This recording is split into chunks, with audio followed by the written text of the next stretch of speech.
So recently, the flu went through my household, and my daughter was hit particularly hard.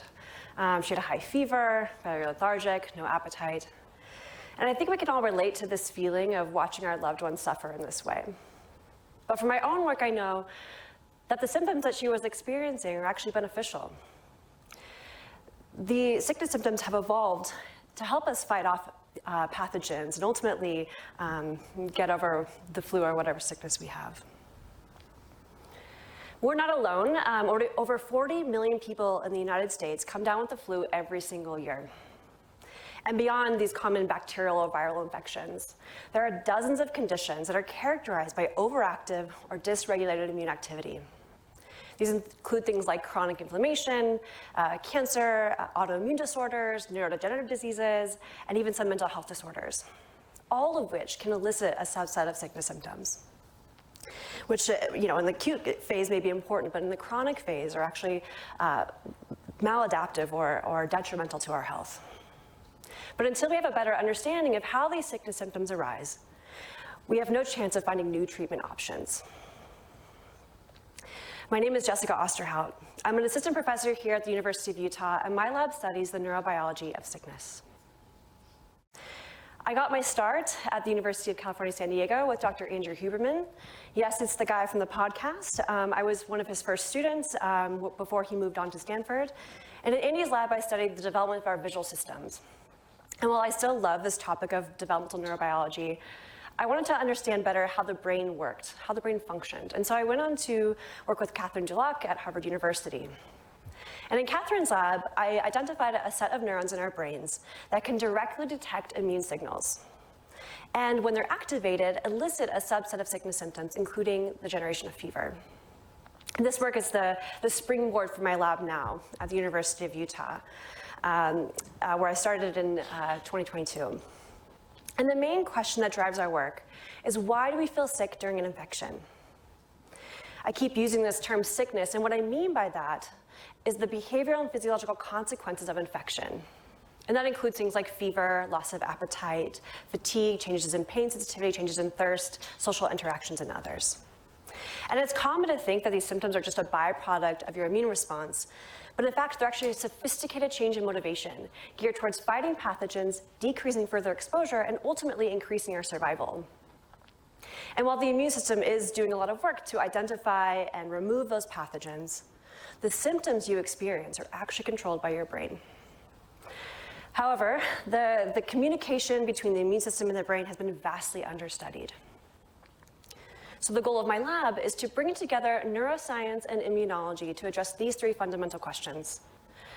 First, how does the brain sense a systemic infection? Can it tell a difference between different kinds of immune responses? Second, where do sickness symptoms come from?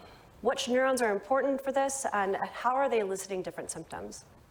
And why do some people get more sick than others? What are the internal predispositions or environmental factors that lead to some people getting more sick and recovering slower? So these are the three questions that drive my current and future projects. But today I'll have a chance to tell you about our progress adjusting just the second one. So how do we study sickness? Well, in my lab, we use mouse models, and we can inject these pro-inflammatory agents that can mimic a bacterial or a viral infection. These agents don't cause real infections, so the mice are able to recover over time, but we can study the symptoms that are elicited, including things like fever, as shown here with this increase in body temperature, as well as other symptoms. So to try to understand or identify the neurons that are contributing to these symptoms, we look in the brain. But we don't want to focus on just any old symptom. We want to think about which symptoms are not just there in the acute phase, but also in the chronic phases of infection, where the symptoms tend to be, again, maladaptive to our health. And with this in mind, a really talented student in my lab asked this really simple question: why does sickness hurt? So why do we feel this increase in pain sensitivity throughout our bodies? You can think of aching joints or sore muscles that happen when you have the flu. Why does this particular symptom arise? And this is a project that I'm delighted to say has received funding recently from the NIH, Klingenstein Philanthropies, and the White House Foundation. So just like you and I, mice also have this increase in sensitivity during infection. We can test this really easily by using a small probe that slowly goes up to the paw of the mouse. And the more force used on that paw causes some sort of sensitivity in the mouse, and they will lift their paw up. So how much force does it take for them to lift their paw is the question. And we can do this both with mechanical force as well as temperature, so using a laser with slowly increasing temperatures. And what we find is that mice that are sick require less force or a lower temperature to raise their paw, meaning that they're experiencing more sensitivity.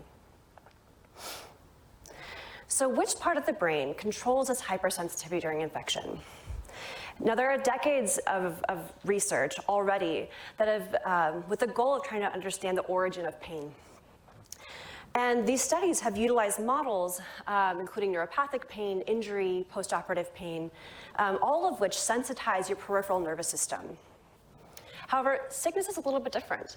It's a whole body inflammatory condition, and from my previous work, we know that the brain is critical for eliciting any of these sickness symptoms. So we thought perhaps the brain is also an important entry point for generating increased sensitivity during infection.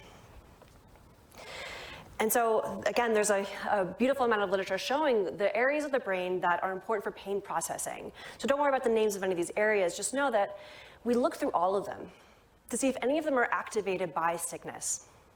And to our surprise, we didn't see any of them. So what this means is that there must be an additional area of the brain that's critical for detecting the immune signal and eliciting this pain response. So to make a really long story short, we identified an area of the brain called the ventral BNST. Again, the name is not important. It's shown here in a side view of a mouse brain. But we can use modern neuroscience tools to determine whether these neurons have any impact on pain sensitivity during infection. And this is just the graph you saw before, showing that sick mice have an increased sensitivity. When we use these tools to selectively activate just the VBNST neurons, leaving all other neurons untouched, we find that we can artificially increase pain sensitivity in the absence of sickness. When we did the opposite experiment, by selectively deleting these neurons only, leaving all their neurons intact, and injecting the pro-inflammatory agents again, we lose that normal increase in pain sensitivity. What this means is that we've discovered a set of neurons in your brain that drive hypersensitivity during sickness. And we can leverage this to figure out which immune molecules are activating these neurons and possibly think about treatment options. So if you've ever thought that sickness is all in your head, you're right. We hope that by identifying the neurons and the circuits in our brain that are important for eliciting these symptoms, we can address some future questions, including how does inflammation cause chronic pain conditions? As well as why are some people more susceptible to these conditions compared to others? And with that, I just want to thank my lab members for their extraordinary work, our collaborators here and beyond, and my previous and current funding sources. Thank you.